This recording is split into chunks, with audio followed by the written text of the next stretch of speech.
केंद्रीय मंत्री गिरिराज सिंह ने कांग्रेस पर निशाना साधते हुए बड़ा बयान दिया है। उन्होंने कहा है कि कांग्रेस ने गरीबों का शोषण किया है। कांग्रेस ने खुद कहा था कि वो भारत को बांग्लादेश बनाएगी। ऐसे में अब हिंदुओं को एकजुट रहने की जरूरत है। गिरिराज सिंह ने कहा कि योगी जी ने बिल्कुल सही कहा था कि हिंदू बटेंगे तो कटेंगे। दरअसल 26 अगस्त को आगरा दौरे के दौरान मुख्यमंत्री योगी आदित्यनाथ ने हिंदुओं को लेकर यह बड़ा बयान दिया था। उन्होंने कहा था कि हिंदू एक रहेंगे तो नेक रहेंगे, अगर बटेंगे तो कटेंगे। और मुख्यमंत्री योगी आदित्यनाथ के इस बयान का समर्थन करते हुए गिरिराज सिंह ने आज ये बयान दिया। उस मुद्दे पर चर्चा करेंगे, लेकिन पहले दोनों बयान आपको सुनवा देते हैं। मुख्यमंत्री योगी आदित्यनाथ का क्या बयान था और गिरिराज सिंह ने समर्थन करते हुए क्या कहा है, दोनों बयान सुनिए। के डराने वाले लोग यहाँ मुसलमान नहीं है, मुस्लिम वोट के ठेकेदार भले लोगों को डराने की कोशिश करते हैं। और कांग्रेस ने कहा था कि भारत को बांग्लादेश बना देंगे, और आज जो घटनाएं घट रही है, इस घटना से कोई डरने वाला नहीं है। ऐसी घटनाओं का मुकाबला करना जानते हैं। और आने वाले दिन में, मैं कल भी कहा, आज भी कह रहा हूं, योगी जी ने सही कहा कि हिंदू बटेगा तो कटेगा। समय आ गया है कि देश के सनातनियों को, हिंदुओं को एकजुट होकर के ऐसे ताकत से, हमारे पूर्वजों से भूल हो गई कि बंटवारे के समय अगर 100% मुस्लिमों को पाकिस्तान भेज देना चाहिए था, जिसका दुष्परिणाम आज हम भुगत रहे हैं। जो आज शरिया कानून लागू करने की बात करते हैं, ये नहीं चलने वाला। बहनों और भाइयों, राष्ट्र से बढ़कर के कुछ नहीं हो सकता, कुछ नहीं हो सकता। और राष्ट्र तब सशक्त होगा जब हम एक रहेंगे, नेक रहेंगे, तभी नेक रहेंगे। बटेंगे तो कटेंगे। आप देख रहे हैं ना, बांग्लादेश में देख रहे हो ना, तो वो गलतियां यहां नहीं होनी चाहिए। बटेंगे तो कटेंगे, एक रहेंगे तो नेक रहेंगे, सुरक्षित रहेंगे और समृद्धि की पराकाष्ठा को पहुंचेंगे। हमें विकसित भारत की संकल्पना को साकार करने के लिए कार्य करना है। तो सुना आपने, बटेंगे तो कटेंगे, एक रहेंगे तो नेक रहेंगे। इस पर चर्चा के लिए आशीष तिवारी, नेता भारतीय जनता पार्टी के, हमारे साथ जुड़ चुके हैं। अशोक तिवारी, प्रवक्ता समाजवादी पार्टी के, हमारे साथ इस पैनल में मौजूद है। संजीत कुमार, नेता कांग्रेस के, हमारे साथ जुड़ चुके हैं। आप तीनों का बहुत बहुत स्वागत जनतंत्र टीवी पर। सबसे पहले भारतीय जनता पार्टी के नेता आशीष हमारे साथ जुड़े। आशीष जी, सबसे पहले मुख्यमंत्री योगी आदित्यनाथ का बयान, बटेंगे तो कटेंगे, नेक रहेंगे अगर एक रहेंगे, ये कहा उन्होंने। इस पर मुश्किलें बढ़ती नजर आई बीजेपी की। लगता है गिरिराज सिंह ने जो समर्थन कर दिया है, आने वाले समय में बड़ी चुनौती हो सकती है भारतीय जनता पार्टी के लिए, क्योंकि विपक्ष इसका अब मुद्दा बना रहा है। आशीष जी, देखिए, मैं आपको बताऊं कि विपक्ष को तो हर चीज का मुद्दा बना, आप कोई भी बात कहेंगे विपक्ष को उसका मुद्दा बनाना, तो विपक्ष के मुद्दा बनाने से हम कभी डरते नहीं, क्योंकि हम जानते हैं कि अगर हमको छींक भी आएगी तो विपक्ष उसका भी मुद्दा बना देगा कि इन्होंने उत्तर दिशा की ओर क्यों छींका, इनको दक्षिण दिशा में छींकना चाहिए। ऐसा तो विपक्ष का जहां तक मसला हम नहीं, लेकिन वाकई में जो देश की और विश्व की जो परिस्थितियां हो रही है, उस पर हमको एक बहुत गंभीरता से ध्यान देने का वक्त है कि हमको ध्यान देना चाहिए कि आखिर हो क्या रहा है। समाज के अंदर में इतनी घृणा जो भर गई है, आप ये समझ लीजिए कि अभी तक तो जो हमले होते थे वो आम आदमियों पर होते थे, चाहे राजस्थान में किसी का गला काटने की बात हो, या फिर उत्तर प्रदेश में लखनऊ में को किसी को गोली मारने की घटना हो, या ऐसी तमाम घटनाएं। लेकिन आज आप ये समझिए कि आज विषय इतना गंभीर है कि अब तो जो केंद्रीय मंत्री हैं उनके ऊपर भी खुलेआम हमले होने की वारदातें सामने आ रही हैं। तो ऐसा क्या है कि समाज के अंदर में सिर्फ राजनीति के लिए विपक्ष को ही मैं पूरा दोष दूंगा, क्योंकि एक अच्छा खासा जीवन यापन हो रहा है भारत देश में, सब लोग मिलजुल के रह रहे, सब कुछ है। लेकिन क्या बात है कि जब से भारतीय जनता पार्टी की सरकार बन गई, उसके बाद से जो ये लोग हैं इनको इतना उग्र कर दिया गया है, और इनको बंटवारे की, चूंकि जाति के नाम पर बंटवारा, धर्म के नाम पे बंटवारा, कानून के नाम पे बंटवारा, हर चीज में ये बंटवारा लेकर आ रही। और आप देख लीजिए, एक चीज मैं आपको और भी बताऊं गौर करने वाली, कि विपक्ष आप देखिए कि बंटवारे को लेकर इतना ज्यादा उत्सुक है। जाति धर्म का तो इसने बंटवारा कर ही दिया। अब तो ये कहते हैं कि जो ब्यूटी कॉन्टेस्ट होते हैं उसमें भी आप बताइए कि कितने लोग कौन है, कितने लोग कौन है। मतलब हद कर दी है पराकाष्ठा की। तो मैं अभी वसंत जी, मैं सिर्फ इतना कहना चाहता हूँ कि विपक्ष को अपनी राजनीति में थोड़ा सा सुधार लाना चाहिए, वरना इसके आने वाले जो परिणाम है वो परिणाम बड़े खराब होने वाले हैं। क्योंकि जाति और धर्म के नाम पर जब नेता नहीं छोड़े जा रहे, केंद्रीय मंत्री हैं और उनकी कितनी सुरक्षा होती है सब कुछ, लेकिन वहां पर भी अगर दुस्साहस कर दिया गया है तो हमारी आपकी बात ही क्या है। आप स्टूडियो से बाहर निकलोगे, लेकिन विपक्ष लगातार इस बात को लेकर निशाना साध रहा है कि अल्पसंख्यकों को सीधे सीधे निशाने पर लिया जा रहा है, एक संवैधानिक पद पर बैठे होने के बावजूद भी। आशीष जी, नहीं, निशाने पर नहीं लिया जा रहा है। कौन, किसने निशाने पे ले लिया है?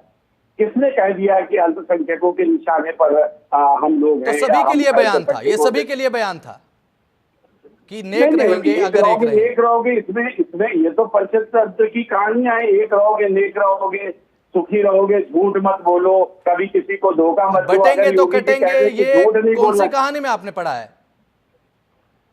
कौन सी कहानी में? पंचायत बटेंगे तो कटेंगे। हाँ बिल्कुल है, जब बटेंगे। आपने क्या वो वाली कहानी नहीं सुनी जिसमें एक किसान के 4 बेटे थे और उसको शिक्षा देने के लिए किसान ने कहा एक एक लकड़ी दी, पहले सबने तोड़ दी और फिर जब चारे कट्टे दिए नहीं तोड़ पाया तो वो क्या शिक्षा थी? चलिए ठीक है, ये तो अच्छी बात है ना, झूठ नहीं बोलना चाहिए, नहीं सर, किसी को धोखा नहीं बिल्कुल देना आशीष जी। लेकिन जब ये बात गिरिराज सिंह की तरफ से ये कही गई कि हिंदुओं को एक रहना है, अगर बटेंगे तो कटेंगे, इसीलिए सवाल पूछना लाजमी हो जाता है। आपके पास लौटूंगा। हमारे साथ समाजवादी पार्टी के प्रवक्ता अशोक तिवारी जुड़ चुके हैं और लगातार पैनल का हिस्सा बने हुए हैं। अशोक जी, किस तरीके से देखते हैं आप? पहले मुख्यमंत्री योगी आदित्यनाथ का बयान, उसके बाद केंद्रीय मंत्री गिरिराज सिंह ने समर्थन कर दिया कि मुख्यमंत्री योगी आदित्यनाथ ने सही कहा, बटेंगे तो कटेंगे, एक रहने की जरूरत है। जी जो परसेप्शन जी आप कर रहे हैं, चैनल कर रहा है, जनतंत्र टीवी कर रहा है, सारे मीडिया कर रहे हैं, वही परसेप्शन पूरी देश की जनता भी कर रही है। परसेप्शन कहीं चेंज नहीं होता है, दोनों का पोजीशन लेकर हम सभी लोग समझ रहे हैं कि क्या बोला जा रहा है, क्या बोला जा रहा है, ये सभी समझ रहे हैं। अब सवाल इस बात का है क्यों बोला जा रहा है। इसलिए बोला जा रहा है क्योंकि 24 में अपेक्षित सफलता नहीं मिली है इनको। 24 में उत्तर प्रदेश में जहां हिंदू मुस्लिम वोट कराने की प्रयास किया करते रहते हैं लोग, वहां से इनको जन समर्थन नहीं मिला। किसानों ने, युवाओं ने, पिछड़े वर्ग ने, अल्पसंख्यक वर्ग ने और दलित वर्ग ने, अगलों ने भी, सबने मिल करके इनको हरा दिया। अब इनके पेट में मरोड़ हो रहा है, कैसे जीतों। अच्छा। मैं एक उदाहरण खाली दूंगा। 2014 में जब माननीय मोदी जी की सरकार बनी थी, भाजपा सत्ता में आई थी, तब उस समय नारा दिया गया था, बहुत हुई महंगाई की मार, 2 करोड़ रोजगार देने की बात कही गई थी, किसानों की आय दोगुनी करने की बात कही गई थी, और जो है ये भी कहा गया था कि हम विकास करेंगे और चतुर्मुखी विकास करेंगे। सवाल इस बात का खाली हिंदू मुस्लिम पे नहीं, कितनी जनता ने वोट दिया था इनको, मोदी जी को 14 में वोट दिया था, विकास के लिए वोट दिया था, महंगाई कम करने के लिए वोट दिया था, डॉलर के बराबर रुपए को लाने के लिए वोट दिया था, और 19 में भी उसी परिवेश को इन्होंने, उसी पर फिर वोट मांगा, फिर समय मांगा कि हम कुछ काम छूट गए हैं हमारे, हम उसको अब पूरा करेंगे। जनता ने विश्वास कर लिया। अब जब खड़े उतरे ही नहीं, न महंगाई कम हुई, न बेरोजगारी दूर हुई, न किसानों की आय दोगुनी हुई, न कोई वादा पूरा हुआ, न रुपया गिरता जा रहा है डॉलर के मुकाबले। जब कोई वादा ही नहीं पूरा किया, 15 लाख रुपए खाते में नहीं आए, तमाम जुमले साबित हो गए, तमाम बातें। अब जनता ने मुद्दों पर वोट दिया है 24 में उनको हराया है साफ साफ।